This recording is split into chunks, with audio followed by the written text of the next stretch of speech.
The Marble Hands by Bernard Capes. Read by Bethina. We left our bicycles by the little lich gate and entered the old churchyard. Harriet had told me frankly that he did not want to come, but at the last moment, sentiment or curiosity prevailing with him, he had changed his mind.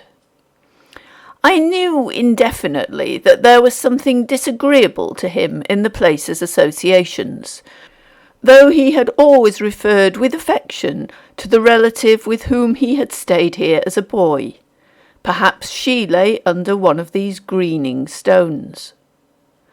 We walked round the church with its squat shingled spire. It was utterly peaceful here on the brow of the little town where the flowering fields began. The bones of the hill were the bones of the dead, and its flesh was grass. Suddenly Harriet stopped me. We were standing then to the northwest of the chancel, and a gloom of motionless trees overshadowed us. "I wish you'd just look in there a moment," he said, "and come back and tell me what you see." He was pointing towards a little bay made by the low boundary wall, the green floor of which was hidden from our view by the thick branches and a couple of interposing tombs, huge coffer-shaped and shut within rails. His voice sounded odd. There was a plunging look in his eyes, to use a gambler's phrase. I stared at him a moment, followed the direction of his hand, then, without a word, stooped under the heavy brushing boughs, passed round the great tombs, and came upon a solitary grave. It lay there quite alone in the hidden bay, a strange thing, fantastic and gruesome. There was no headstone, but a bevelled marble curb, without name or epitaph, enclosed a gravelled space from which projected 2 hands. They were of white marble, very faintly touched with green, and conveyed in that still, lonely spot a most curious sense of reality, as if actually thrust up, deathly and alluring, from the grave beneath.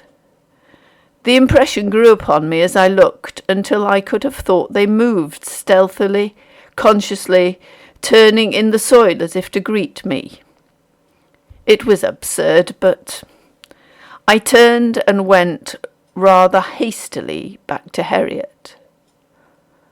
"All right, I see they are there still," he said, and that was all. Without another word, we left the place, and, remounting, continued our way. Miles from the spot, lying on a sunny downside with the sheep about us in hundreds cropping the hot grass, he told me the story. She and her husband were living in the town at the time of my first visit there, when I was a child of 7. They were known to Aunt Caddy, who disliked the woman. I did not dislike her at all, because when we met she made a favourite of me. She was a pretty little thing, frivolous and shallow, but truly, I know now, with an abominable side to her.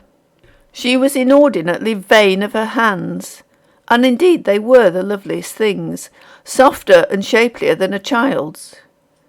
She used to have them photographed, in 50 different positions, and once they were exquisitely done in marble by a sculptor, a friend of hers. Yes, those were the ones you saw. But they were cruel little hands, for all their beauty. There was something wicked and unclean about the way in which she regarded them. She died while I was there, and she was commemorated by her own explicit desire after the fashion you saw. The marble hands were to be her sole epitaph, more eloquent than letters. They should preserve her name and the tradition of her most exquisite feature to remoter ages than any crumbling inscription could reach. And so it was done. That fancy was not popular with the parishioners, but it gave me no childish qualms. The hands were really beautifully modelled on the originals, and the originals had often caressed me. I was never afraid to go and look at them, sprouting like white celery from the ground. I left, and 2 years later was visiting Aunt Caddy a second time. In the course of the conversation, I learned that the husband of the woman had married again, a lady belonging to the place, and that the hands, only quite recently, had been removed. The new wife had objected to them, for some reason perhaps not difficult to understand, and they had been uprooted by the husband's order. I think I was a little sorry.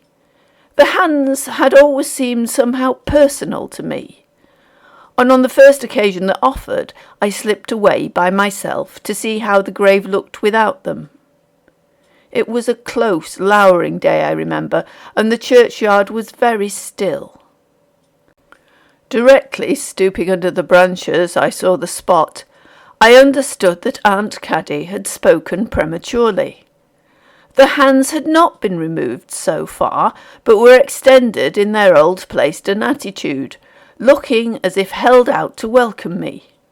I was glad, and I ran and knelt and put my own hands down to touch them.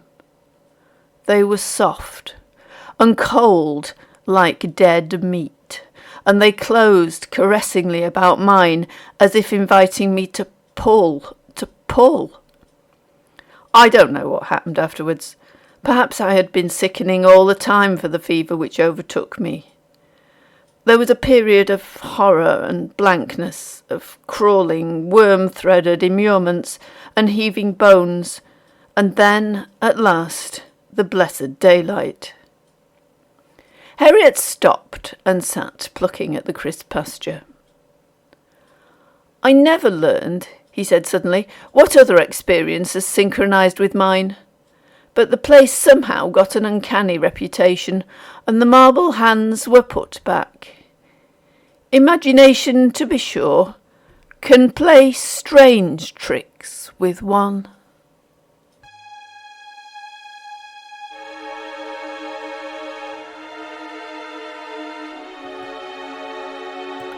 That was The Marble Hands by Bernard Capes. I hope you enjoyed this short creepy story. If so, please remember to click the like button. And for more creepy stories, why not subscribe to my channel? You'll find them in the audiobooks playlist.